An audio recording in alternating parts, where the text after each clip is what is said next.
Nice to meet you.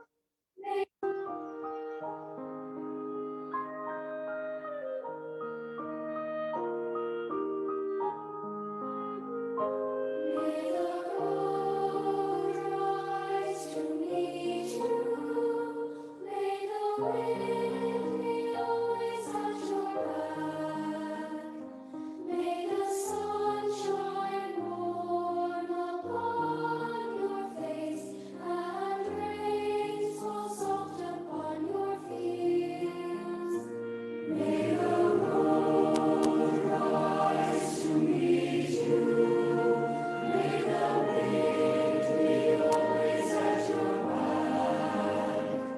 May the sun shine warm upon your face, and rain fall soft upon your fields, soft upon your fields.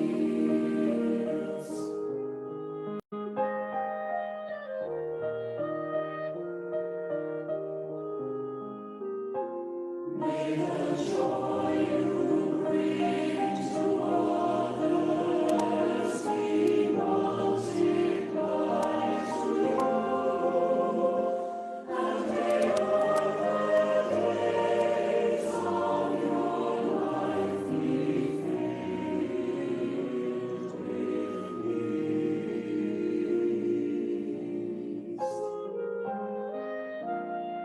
May the road rise to meet you. May the wind be always at your back. May the sun shine warm upon your face, and rain fall soft upon your fields. May the road rise to meet you. May the wind be always at your back. May the sun shine warm upon your face, and rain fall soft upon your fields. And until we meet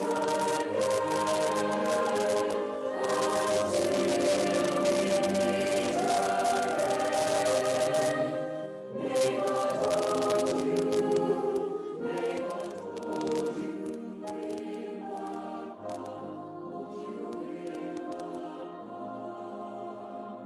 palm of His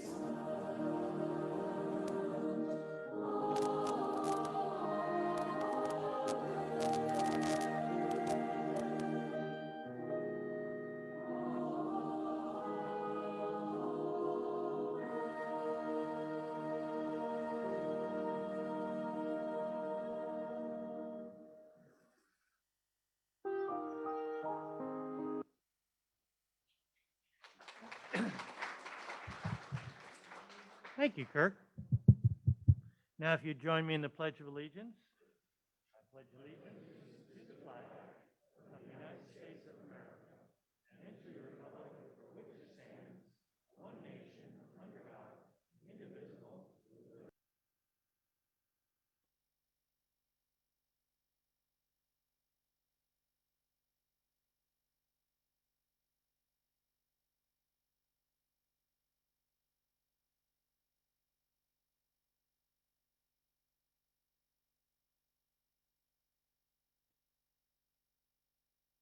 Meals to prepare.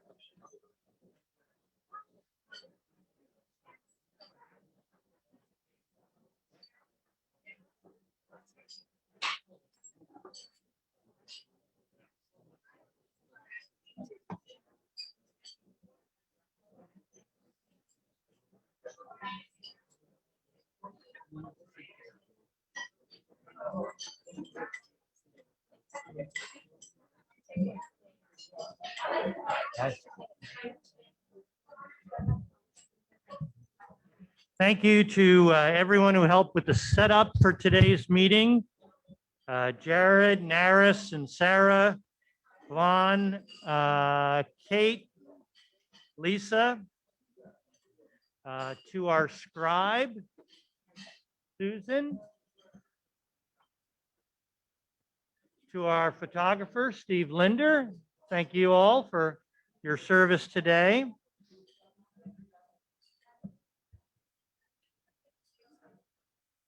And this is a point in the program where we normally introduce guests and visiting Rotarians, but I'm assuming that our speech contest representatives and contestants will be introduced during that portion of the program. So do we have any other visiting Rotarians?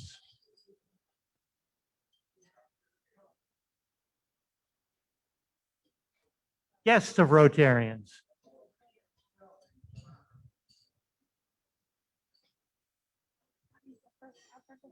Okay.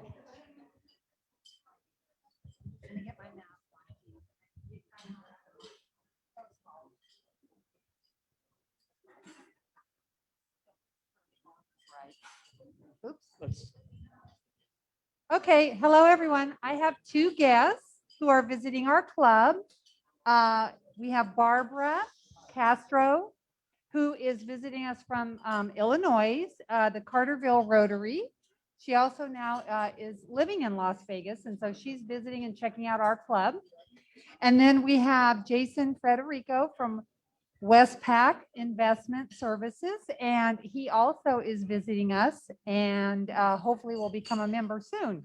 We'll be in circulation very shortly. You do. Yeah. Thank you, Rose. Hi, I also have a visiting one of my friends. Her name is Angela Sharma, and she's here to check out the club as well. Thank you. Thank you. Thanks for having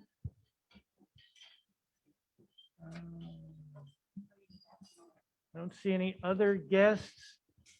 Kim, did you have a Paul Harris Award to present this week?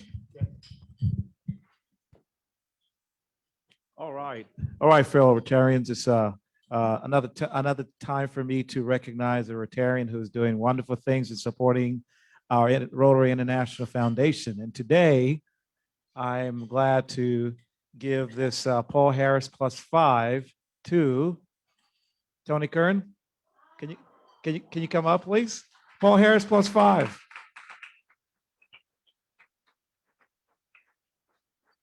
Tony is also a fabulous recruitment / membership person who's brought in so many good people to our club. So we thank her for all that she does for Rotary. Wow.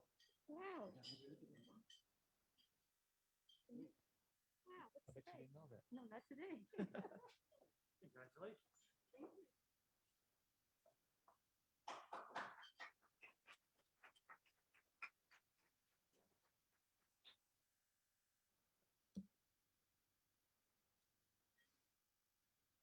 And, because we want to leave enough time for the speech contest, we're going to jump right into the raffle. And so the winning ticket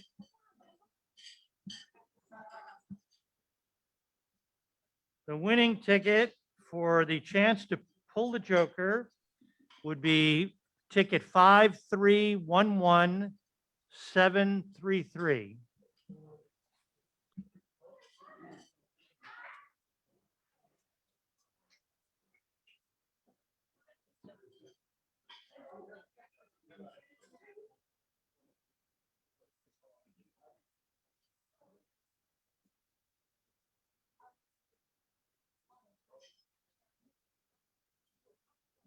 All right, Lisa.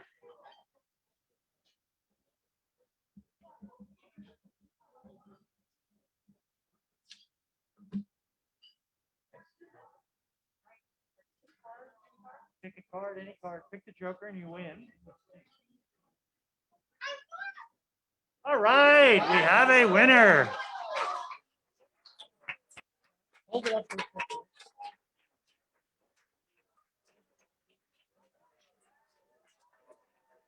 So you won.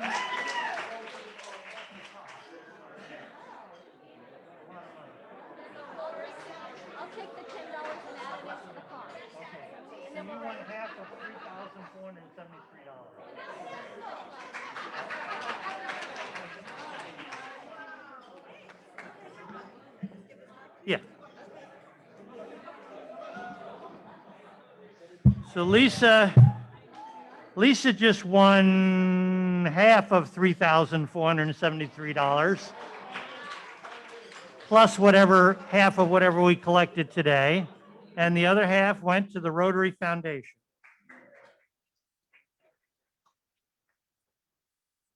And for the chance to win Lowry's bucks, I hope you didn't throw away your tickets.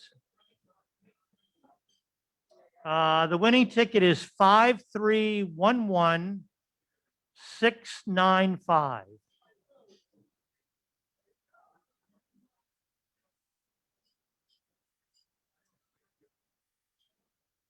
Five, 695. All right, Joan.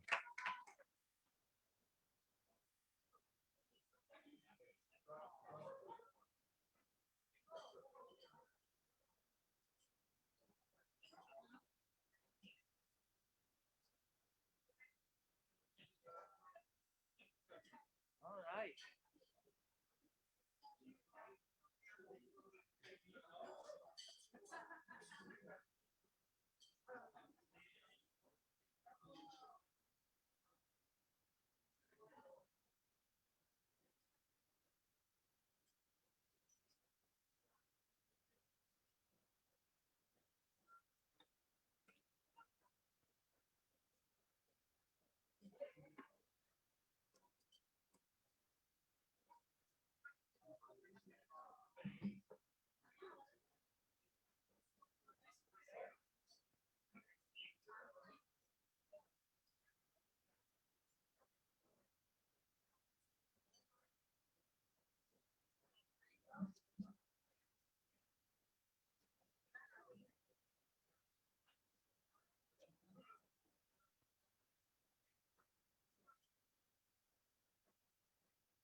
So a little bit of a change of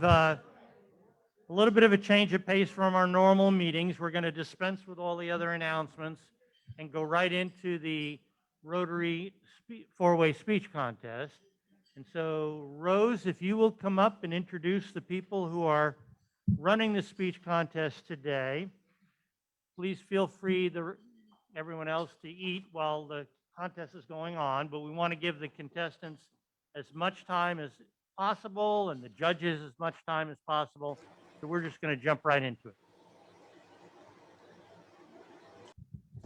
Thank you, President Richard. Welcome, everybody. And we are happy to be hosting the area contest again this year. So for the new members of Rotary that don't know about the four-way speech, I'll just give you a little brief explanation.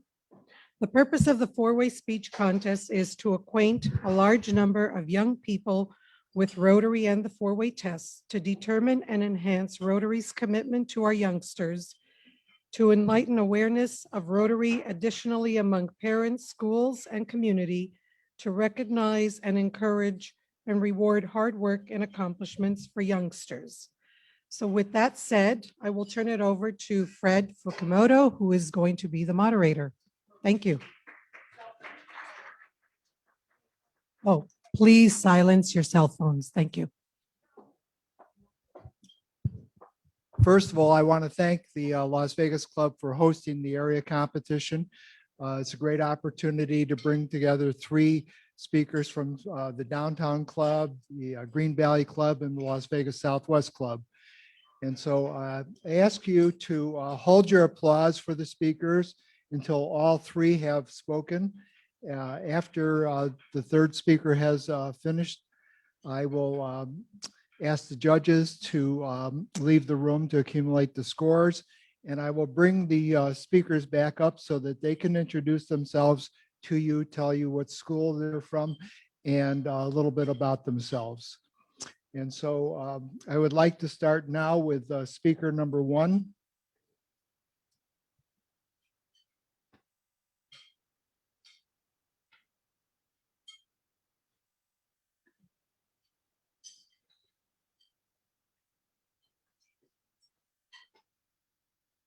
May I take off my mask?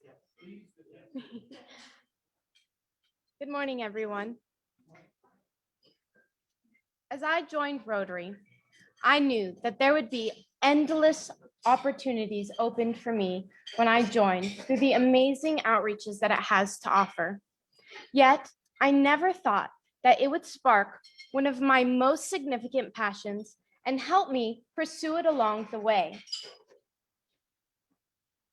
Just last year, I attended my first Rotary Peace Conference. There were many brilliant speakers, awards, and activities. But the one thing that stuck with me were the words of a Destiny Rescue speaker. His speech not only inspired me and taught me that there needs to be a change in child trafficking, but he also taught me that I could make a change, despite how young I was. Later that year, I drew more inspiration through a Rotarian program created in 1999 called CAP, otherwise known as the Child Abuse Prevention Program.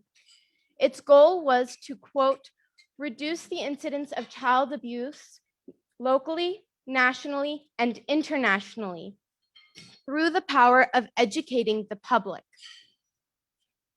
Now, today, I have had many trials and tribulations trying to find my personal impact that I could have on what Rotary has set me on. They have set me on a path that has both inspired and encouraged me to create a certain type of prevention towards child abuse. Now, for purposes of this speech, I would like to include neglect, physical, emotional, sexual, and child trafficking as forms of child abuse. And though it posed a difficult task in the beginning, I was able to find my contribution to ending and preventing child abuse. I was able to do this through my senior capstone project. And my goal is to create an inspirational presentation that is both informative and interactive. And I hope to teach educators three main things.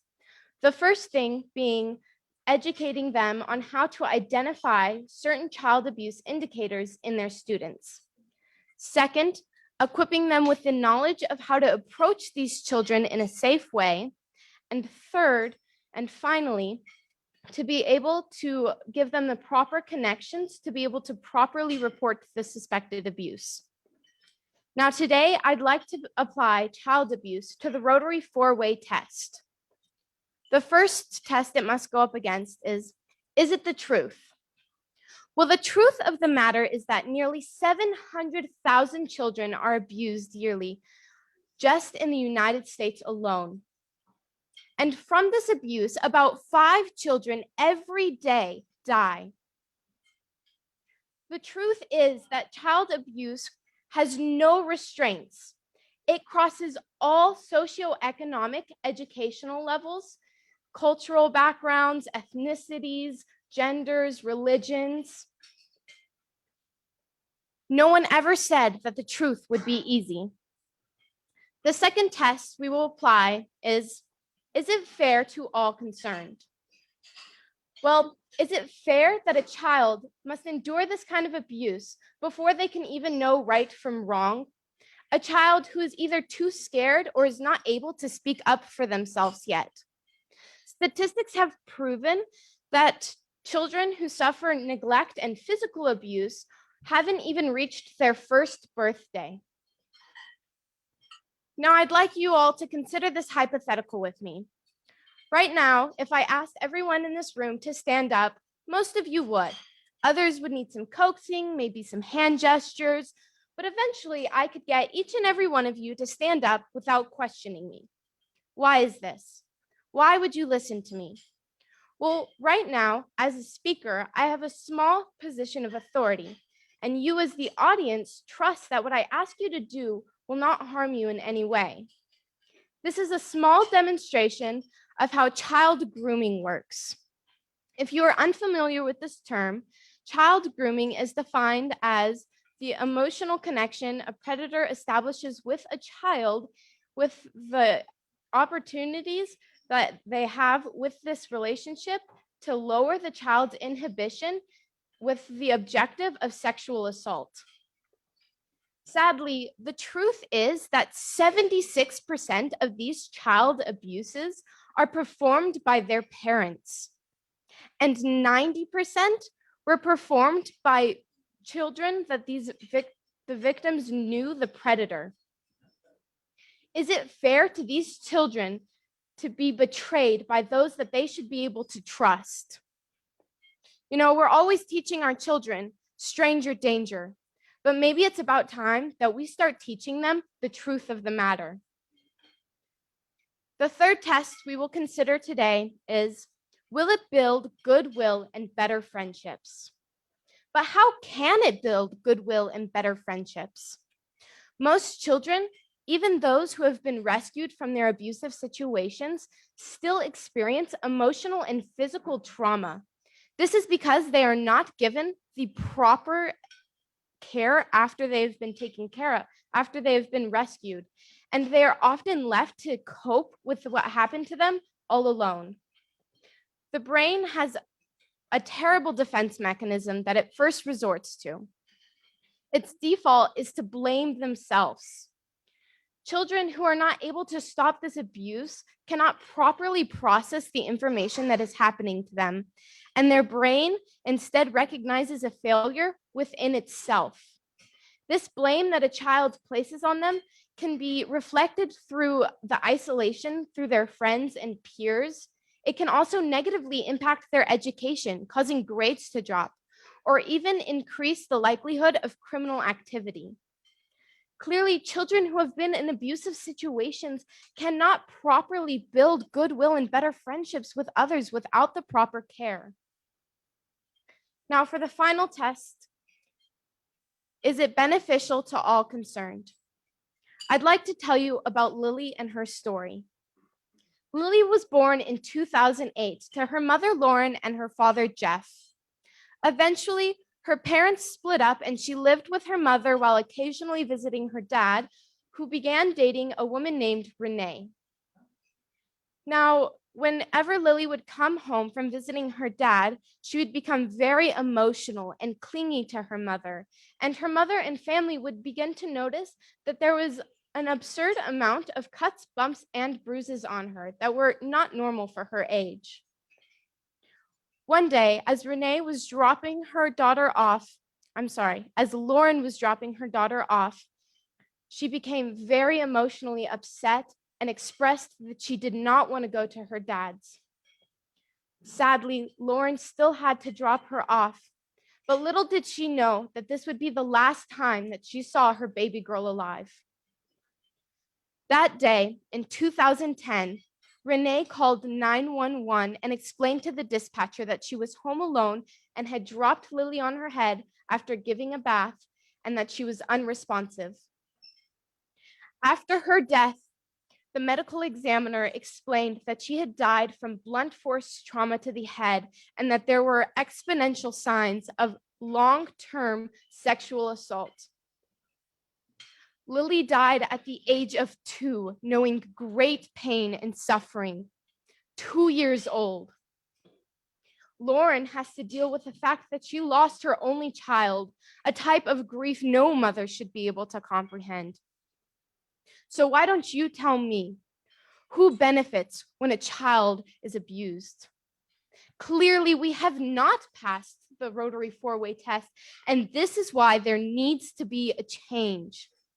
Rotary has equipped me with the inspiration and courage to be able to express the importance of the situation, and it allows me great opportunities such as this one right now to raise awareness for something I'm truly passionate about.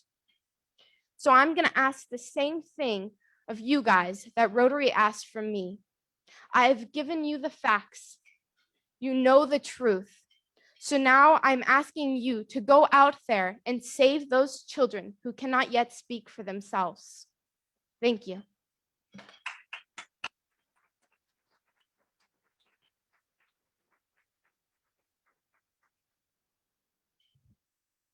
Can I have speaker number 2?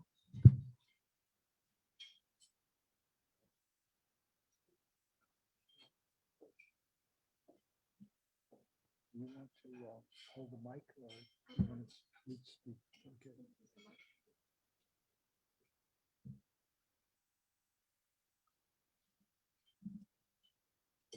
Hello, good afternoon.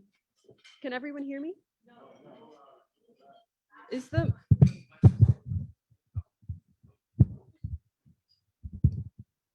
Okay, is this better? Okay. Oh, I'm sorry. All right. Is this the best one yet? Yeah. No? Okay. Okay. Yeah, okay, great. Hello, everyone. 2 years ago, I went to a place of magic and fun. The happiest, well, second happiest place on earth, Universal Studios. While I was there, I went on a number of rides, but my favorite by far was the tram ride. A small trolley takes you around the park and shows you the magic behind movie making, from set design to special effects and everything in between. One of the most interesting things I learned on this ride was that the buildings and homes we see in our favorite movies and TV shows aren't actually buildings at all. Rather, they're ornately decorated plywood boards propped upright to form the fronts of the iconic buildings we have grown to love. These structures are fittingly named facades, or an outward appearance maintained to conceal a less desirable interior. And recently, our global situation has had me reminiscing about this experience. You see, in times of hardship, we often find ourselves looking to politicians and trusted leaders for guidance, often to no avail. They create a facade of support that truly lacks any meaningful contributions. However, trusted community members, namely the Rotary Club, are actively tearing down these facades and building real structures, so to speak. They are able to provide tailored assistance to specific communities that includes not only guidance in navigating challenging situations like the pandemic, but even more importantly, opportunities for people everywhere. The greatest form of support that can be provided is a chance for the future, which is exactly what Rotary is able to give with the opportunities they have. So today, let's validate this sentiment by holding it to Rotary Club's very own four-way test. First, is it the truth? To find out whether or not Rotary actually opens opportunities worldwide, we must look no further than the grants the club provides. In the past 100 years, the Rotary Foundation has provided more than $4 billion in worldwide grants. In 2018 alone, the foundation provided more than $86 million in grants, 10.9 million of which went to education and literacy projects. When students have access to materials provided through grants given by the Rotary Foundation, they are essentially privy to a brighter future with a more complete education and along with greater opportunities for learning now and later on. Furthermore, Rotary works to end adult illiteracy, trains teachers, and has opened schools for girls in Afghanistan. The club not only provides opportunities to all, they focus on those who are disenfranchised, who often need extra support to reach a level of equity. It is safe to say that Rotary truthfully opens opportunities. Next, is it fair to all concerned? To determine whether or not the way that Rotary opens opportunities is equitable and reaches everyone in a fair manner, we need not look further than the distribution of the grants the club provides. In the 2018 fiscal year, Rotary provided over 1,300 grants to causes including, but not limited to, preventing disease, providing clean water, education, and growing local economies.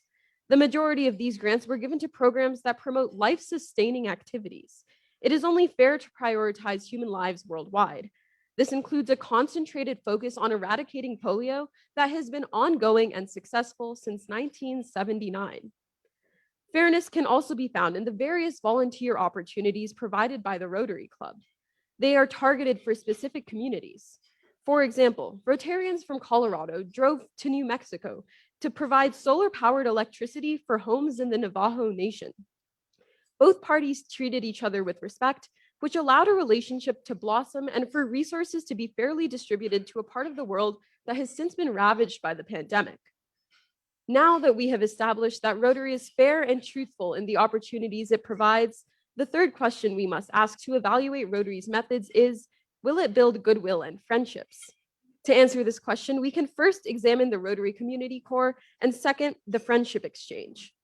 Over 10,000 Rotary community corps carry out their projects in their communities and support local Rotary Club projects in 100 different countries.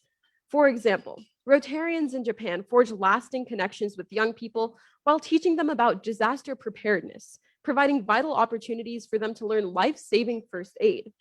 In the US, friendships blossom as corps work with adults and teens with autism, an example of the reciprocal nature of enrichment that comes with the goodwill efforts of the Rotary Community Corps. When looking for an opportunity that hits this criterion on the nose, one program that immediately stands out is the Rotary Friendship Exchange. Rotarians are given the opportunity to learn about and embrace different cultures by hosting members from different parts of the world. Friendship exchanges are focused on themes of culture, vocation, and service, and the fringe benefit of an enduring friendship is one of the most appealing aspects of this opportunity, which also establishes a foundation of peace. It is clear that Rotary Club has a long history of concentrated efforts in building goodwill and friendships through their opportunity providing programs such as the Community Corps, Friendship Exchange, and more. Finally, we must ask ourselves, will the opportunity Rotary opens be beneficial to all concerned? The answer to this question is a resounding yes. And the best example we can look to as evidence is Rotary's Peace Fellowships. They allow people from all walks of life to enter graduate degree programs, as well as professional development certification programs that help them enter and succeed in careers that involve peace building efforts. In fact, 36% of Rotary Peace Center alums end up working with non-governmental organizations and another 6% at UN agencies, benefiting not only themselves, but the lives of millions of others. Participation and access to the opportunities that Rotary Club provides is immeasurably valuable to both the intermediary and the ultimate beneficiary.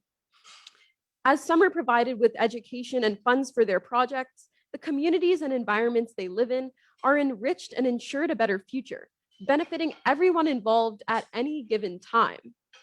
Even fundraising Rotarians benefit by feeling the satisfaction of donating to help others. As we take a look at how Rotary opens opportunities both under the framework of the four-way test and exceeding it, it is obvious that Rotary is what keeps our communities going during crises. They are not a facade by any means. Rather, through the opportunities provided, the friendships cultivated, and the overarching beneficial nature of these opportunities, Rotary is a solid house, one that protects and nurtures communities across the world. Thank you.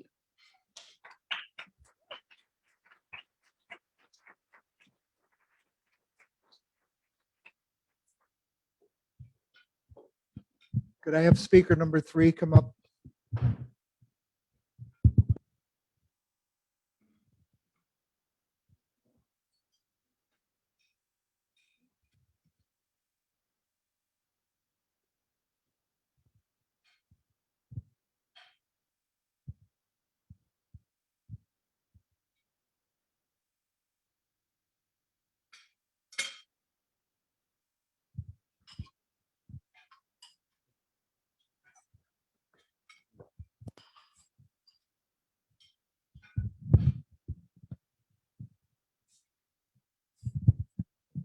Can everybody hear me well?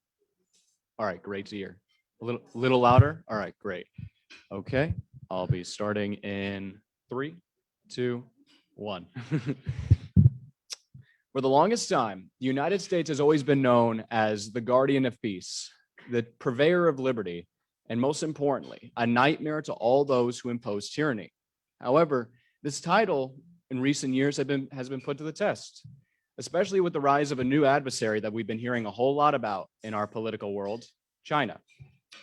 Now, with this in mind, we have to keep in mind when I'm specifically talking about China, I'm talking more about their government and more specifically the CCP, Communist China Party. Now, to keep this in mind, we need to know some figures before we jump right into the speech, which is the fact that in the past 40 years, China has seen a rapid expansion in becoming a new world superpower. With this in mind, they've now become, according to data from Trading Economics and also from the United Nations, they have the world's 3rd strongest military. the world's first and largest dominant economy, with being the #1 producer of goods and services. They're making the vast majority of the goods and services we produce and through trade. And also, they are the second largest economy, which they anticipate to take over us within a few years. Now, of course, you may be asking, how does this apply to Rotary, and how does it apply to opportunity, and how Rotary can accomplish that? Well, to keep this in mind, we must acknowledge that with this expansion, it has not come within a responsible way. It largely, in fact, has come through artificial means, and they have not been handling this responsibly as they should. As the great saying goes, with great power comes great responsibility. And so I will go over this with my speech and to prove that with this in mind, they have no interest in helping the people with their power, but instead quite the opposite. And I will prove this by putting it through the 4-way test. And that we should declare China at home and abroad a common enemy and crack down on this malevolent behavior. Start off with the first point of the 4-way test. Is it true? Well, according to data from the Brookings Institute as of October 15, 2020, it was found that China has 3 million people, 3 million Uyghur Muslims in concentration camps, similar in conditions to the Holocaust. 3 million people simply because of the fact that they're Muslim.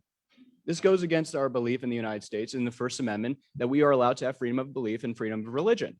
They do not show this type of fact. In fact, when we look and we take a deeper dive into how they're treating these people simply because they're Muslim, they're indoctrinating the youth into thinking that their way of life and that their way of thinking is inferior.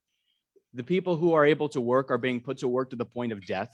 And those who are too old to work are simply being put down because they can't provide the same level of labor like the younger people can.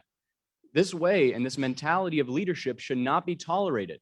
We had done away with this nearly 70 years ago with Nazi Germany. And yet we're seeing the same level of practices happening in China.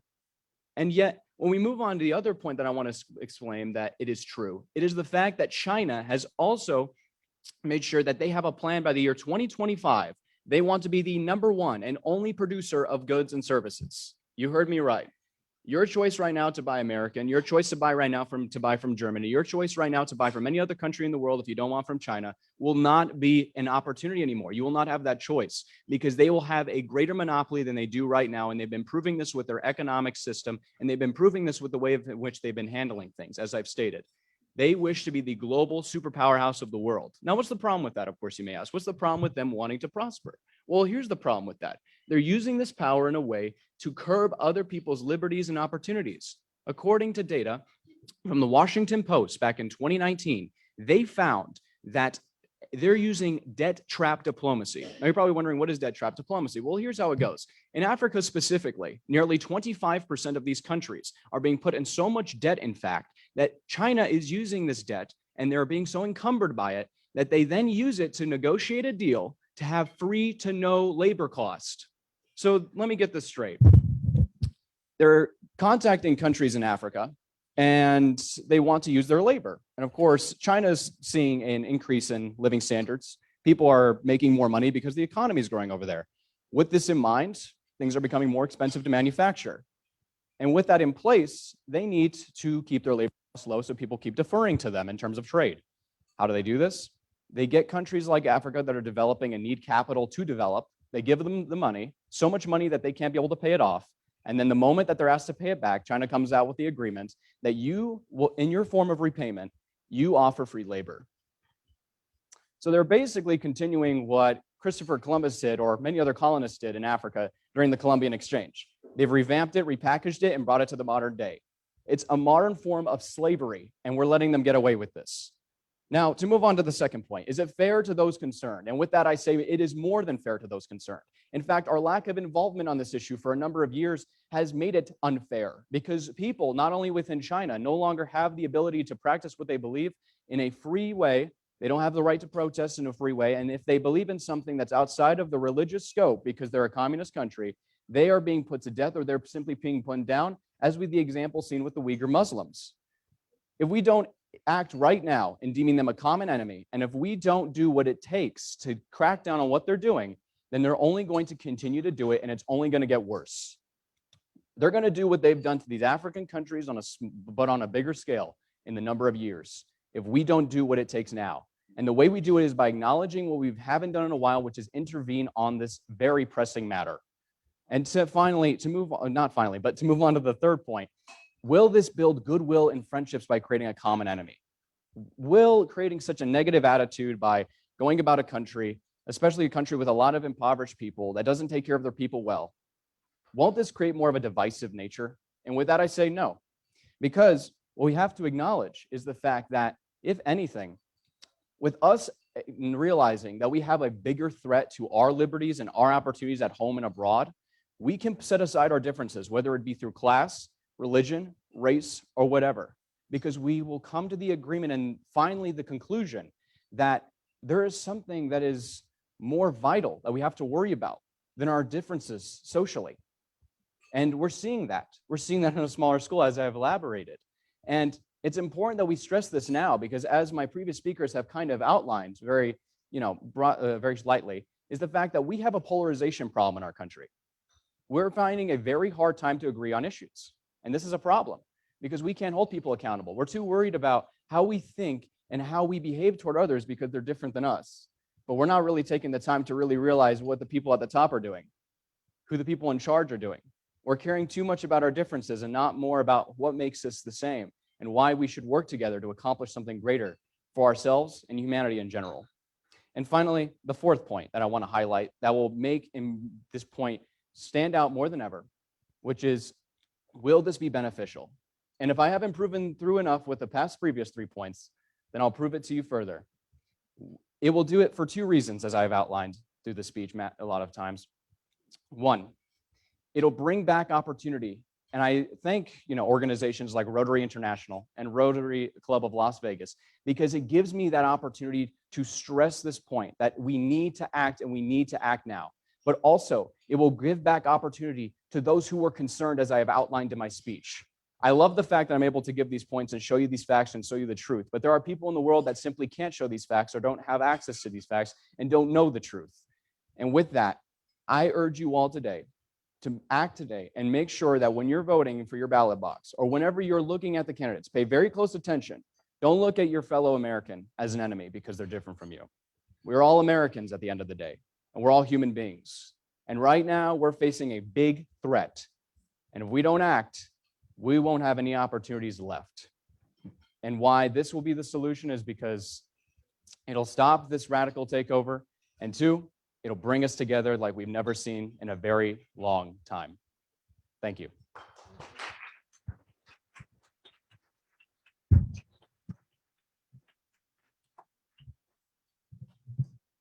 Thank you for all the speakers. Can I have speaker 1 and 2 come up here?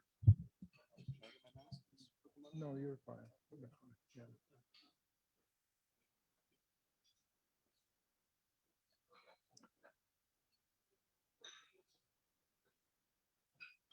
Photographer is going to take a picture of the 3 of you. Okay.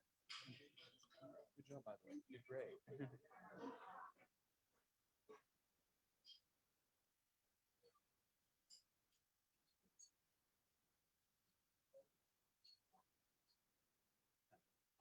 Now I'd like to ask the speakers to introduce themselves to you and tell you what school they're from and a little bit about themselves. Let's start with speaker number 1. Hi, my name is Kyra, and I attend the Adelson Educational Campus. A little bit about myself. I'm a senior this year, and I'm graduating. I will be moving to Missouri to attend Washington University.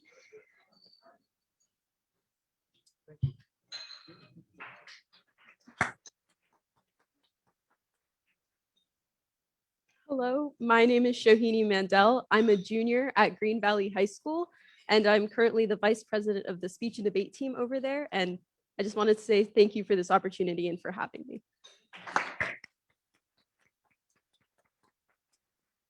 I'm Jason Urajanian, and as like the previous speaker before me, I'm also the vice president of my school, Amplus Academy of the Speech and Debate Club.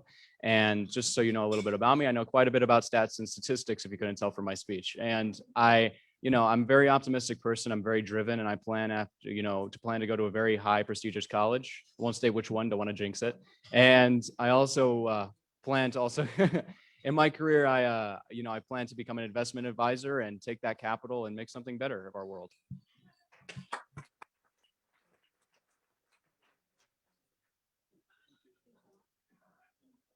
Now can I ask the judges, well, maybe the judges have already left.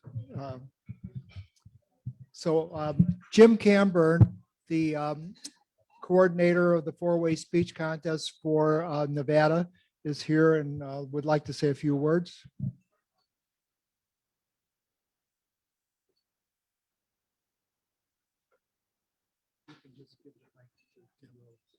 For once, I'll be very brief. I came up primarily to thank Rose, Fred, Richard, and this club for hosting this event today. We have two area contests, the one today, the one coming up on Saturday that will involve the West Club, Summerlin, and Moapa Valley. Following that, the winners of here today, the winners of the next area meeting will meet in the regional contest on Saturday, April 17th. Then, as we all know, the district conference will be virtual. Last year, we ran into the same issue, I should say. However, there was no district conference. So last year, the regional conference, or regional contest was the final, and that was it. This year, I'm advised that there will be a virtual contest between the winner of our regional and other regional contests. So there will be a district winner this particular year. With that, again, thank you very much for all of you hosting this event today. And with that, Rose, you want to come up?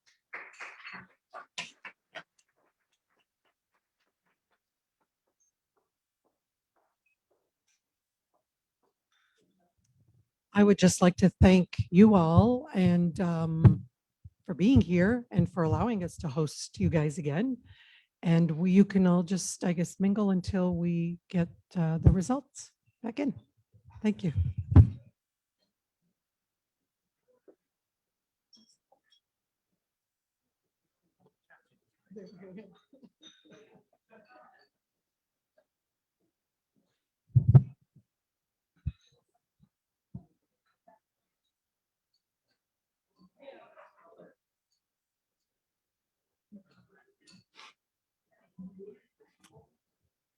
And of course, the people that we haven't thanked yet are all of you for hosting this event.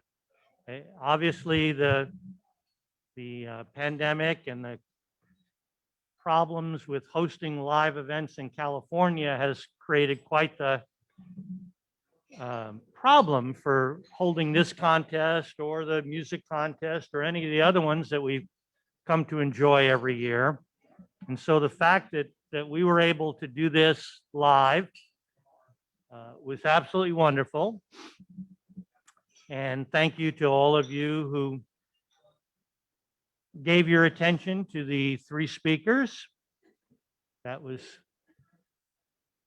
very inspirational, the words that they had to deliver to us.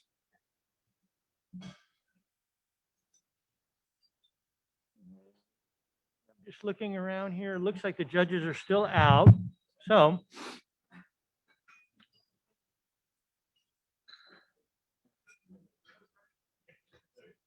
the district conference that Jim is referring to is going to be virtual this year. So if you want to see the actual winner for our district, you can do it. It will be virtual.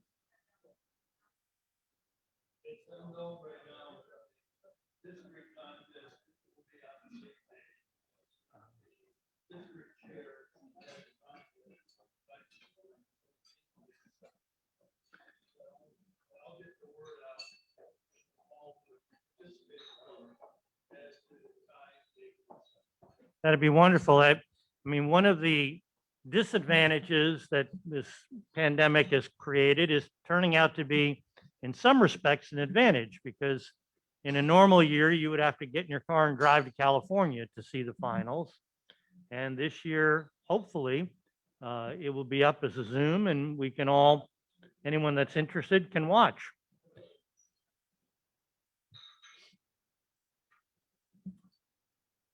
And with that, I'm going to let you take advantage of the fact that we have a few minutes that that you can have a little bit of fellowship today. I apologize for rushing through everything to give the speakers and the judges enough time and not leaving you any time for fellowship before the meeting started. So please enjoy yourself right now.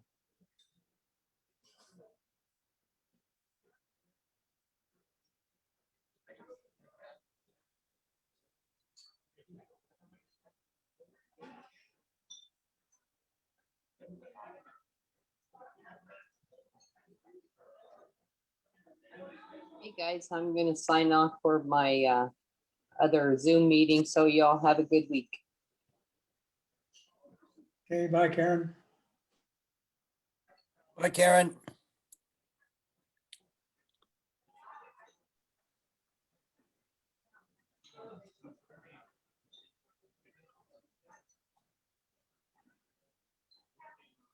Well, I'm ready to sell my China stock.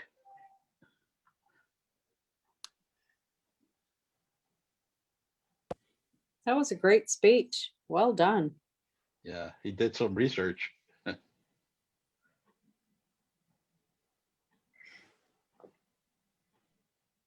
We had a project years ago for the Agency for International Development. They have a program called the Trade and Development Program, TDP. And kind of interesting, the US government allocates a sum of money to a developing country, to a group in a developing country, who then goes and hires a consulting company based here in the US to do some work for them. And so we were working for the Xinjiang Non-Ferrous Metals Company, which is located in the Xinjiang, which is part of the Uyghur Autonomous Zone in China. Anyhow, long story short, they mine lithium there, and they wanted to do a joint venture with a U.S. company making lithium batteries. And I went over there with a colleague. We spent about a month interacting with people. Our host was a member of the Chinese Communist Party in this region that was pretty far out of the mainstream of Beijing. It's the upper northwest part of the country, as far as you can get before you actually leave China. Anyhow, late in the evening, we were staying in a guest house, and we get a knock on our door, and it's our Chinese host along with his wife. And we had no interpreter.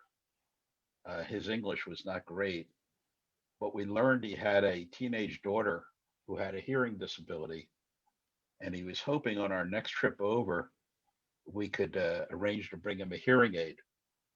And he was doing this very surreptitiously, because if they found out that he had asked this, he'd be in real trouble with the Communist Party. His teenage daughter currently had a type of hearing assistance like I'm wearing now, just a big pair of earphones, and she felt very conspicuous about it. And they knew that you could get a modern one here in the U.S. We ultimately did end up on our next trip bringing something over, which he was able to fit. But then we got a call later after we came back. Actually, it was a telex saying, "Is there any way we could send him some batteries? Because the tiny little batteries that fit in that hearing aid are not something that were available in China." So we sent a couple of years of worth of batteries over. But those people are really, really oppressed. They have no religious freedom. They certainly have no political freedom. And when it came time to consummate a final deal, it was in between when we were there, the Tiananmen Square visit happened, and our host was not allowed to leave the country to meet with the U.S. counterparts. They basically shut the thing down, so the deal never happened. But China is not monolithic. They have about 8 different recognized minority groups who they treat like dirt. And in the case of the Uyghurs, who are kind of a Muslim Turkish ancestry, they pretty much lock them up. Could I have your attention for a second?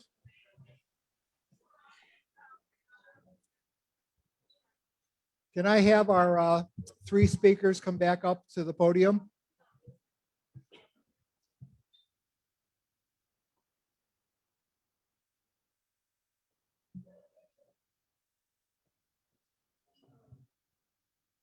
First of all, I want to thank the judges today, Kathy Hart from the Green Valley Club, Paul Bell from the Downtown Club, Tom Thomas from the Las Vegas Club, and our timekeeper, Tom Martin from the Las Vegas Southwest Rotary.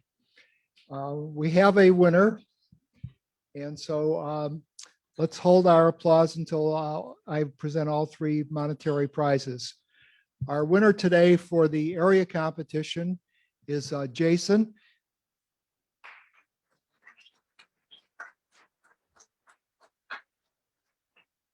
Our first runner-up is Kira. And our second runner-up is Sohini.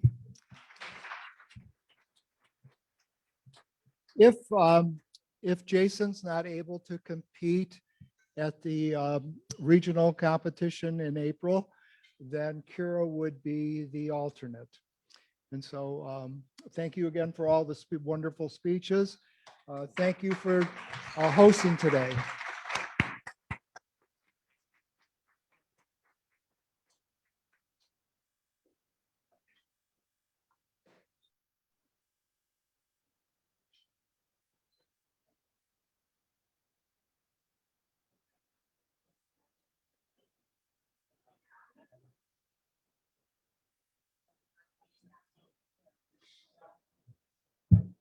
Well, with that, I have some heartbreaking news for all of you. The program is over for today. You're welcome to stay and fellowship for another 15 minutes if you'd like, or if you have some pressing engagement, you're also welcome to head out. So with that, thank you all for your attendance today.